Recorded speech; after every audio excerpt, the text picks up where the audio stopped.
Money and politics are ruining Formula One. In the last 20 years, F1 fans witnessed shocking events that left stains on the sport for good. All comes back to power abuse, corruption scandals, teams crashing on purpose to win, and evil corporations hiding behind the scenes. If no one does anything soon, Formula One may have a dreadful end. How can we avoid that? And how did one of the most popular sports in the world become synonymous with corruption scandals and controversy? Well, part of the reason is evil corporations. Ooh. Formula One sponsorships are pretty shady, but it hasn't always been this way because, well, there were no sponsors. Until the early 1960s, F1 cars had no ad stamps on them. Today they're so common, a car without them would basically look completely naked. But back then, commercial sponsorship was outlawed in F1 until 1968. A little while before the season, British Petroleum and Shell stopped supplying F1 with oil.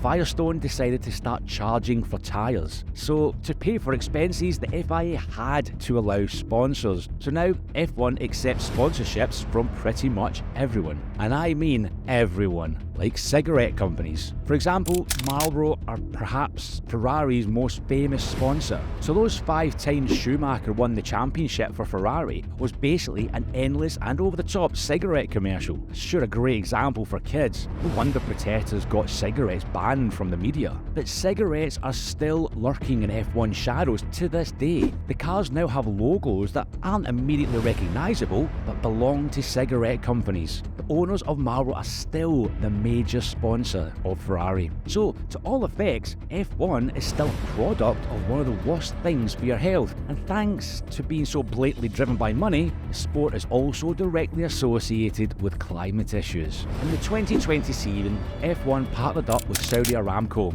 the world's single largest corporate greenhouse gas emitter. This company is responsible for 4% of the world's greenhouse emissions since 1965. So yeah, F1 claims to nurture positive change, but clearly puts money before morals.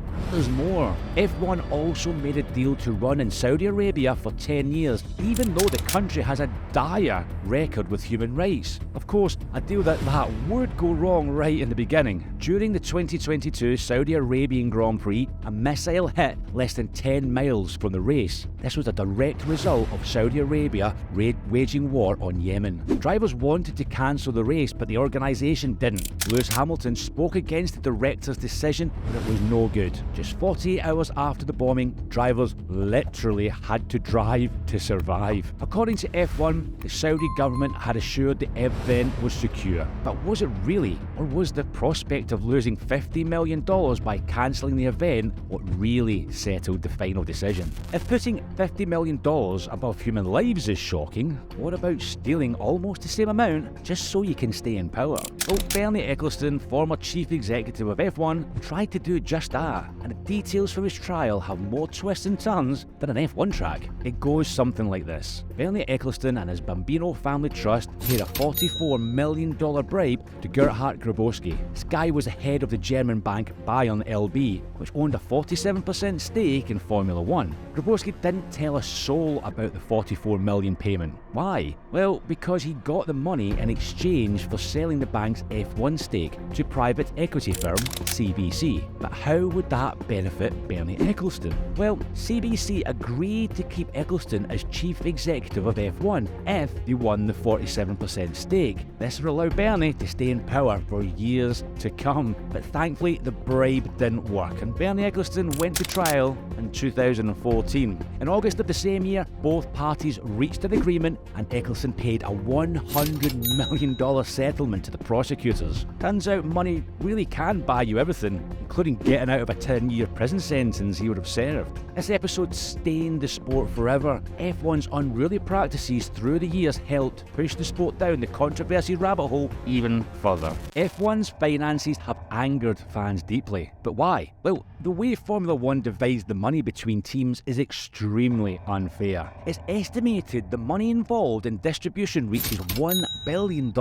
This money is divided into 3 payments to teams. The first payment is called Column 1. It works like this. Each team that has participated in at least 2 of the last 3 seasons gets an equal share of the amount. This share is reserved for each of the 10 competing teams. Everyone gets a piece of the pie. But then there's column 2, distribution of money based on performance. The winner of the Constructors' Championship gets the biggest share, and the last place gets the smallest. Seems fair enough. But then there's one last payment, and this is where things get messy. Mercedes, Red Bull, Ferrari and McLaren receive an additional payment as a Constructors' Championship bonus. This is due to a negotiation with Bernie Ecclestone to ensure big teams would commit long term.